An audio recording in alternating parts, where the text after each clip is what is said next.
Saudara-saudari yang terkasih dalam Kristus, selamat datang di channel kita. Senang sekali bisa kembali menyapa Anda semua dalam kehangatan kasih Tuhan. Sebelum kita merenungkan firman Tuhan hari ini, marilah kita satukan hati kita dalam doa. Bapa kami yang di surga, kami bersyukur untuk hari yang baru, untuk nafas kehidupan yang masih Engkau anugerahkan kepada kami. Saat ini, kami rindu untuk merenungkan kebenaran firman-Mu. Urapi kami dengan Roh Kudus-Mu, agar setiap kata yang kami dengar dapat bertumbuh dan berbuah dalam hidup kami. Terangi hati dan pikiran kami, agar kami tidak hanya menjadi pendengar, tetapi juga pelaku firman-Mu. Dalam nama Tuhan Yesus, kami berdoa dan mengucap syukur. Amin. Shalom saudara-saudari sekalian. Pernahkah Anda merasa iman Anda sedang lemah, mudah goyah, atau bahkan sepertinya sedang sekarat? Mungkin semangat Anda sedang turun, doa terasa hampa, dan tantangan hidup terasa begitu berat. Jika iya, renungan kita hari ini sangat relevan untuk Anda. Tema kita adalah hidup dalam firman, iman perlu nutrisi. Sama seperti tubuh kita yang membutuhkan makanan setiap hari untuk tetap kuat dan sehat, iman kita juga membutuhkan nutrisi rohani.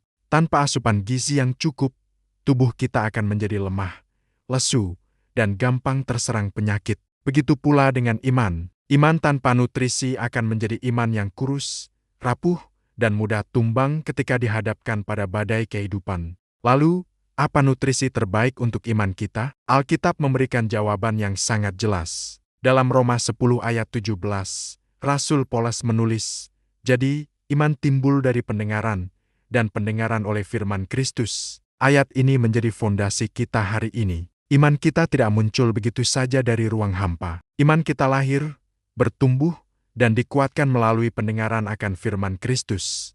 Firman Tuhan adalah superfood, makanan super, bagi jiwa kita. Coba kita bayangkan, apa jadinya jika kita hanya makan sekali seminggu? Tentu tubuh kita akan sangat lemah. Anehnya, banyak dari kita yang melakukan hal itu pada kehidupan rohani kita. Kita hanya memberi makan iman kita seminggu sekali, mungkin hanya saat kebaktian hari Minggu.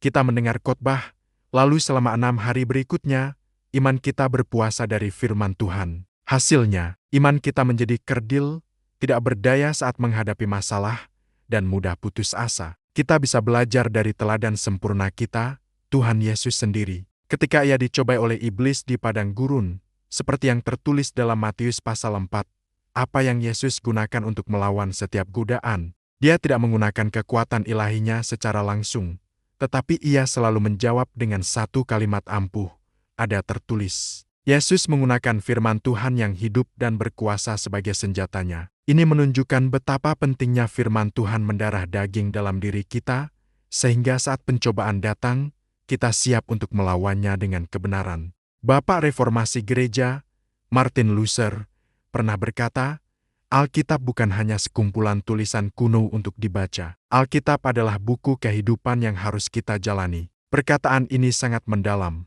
Firman Tuhan bukanlah sekadar informasi yang kita kumpulkan di kepala kita. Ini bukan tentang siapa yang paling banyak hafal ayat, tapi tentang siapa yang hidupnya paling diubahkan oleh ayat yang dihafalnya. Jadi, bagaimana kita bisa menerapkan ini dalam kehidupan sehari-hari? Mari kita mulai membangun disiplin rohani yang baru. Jangan hanya puas menjadi pendengar setia khotbah di hari Minggu atau melalui YouTube. Itu baik, tapi itu tidak cukup.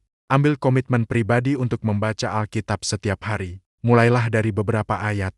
Satu pasal, tidak perlu terburu-buru. Yang terpenting adalah konsistensi. Sediakan waktu khusus setiap hari, entah itu di pagi hari sebelum memulai aktivitas, atau di malam hari sebelum beristirahat. Jadikan itu waktu spesial Anda bersama Tuhan.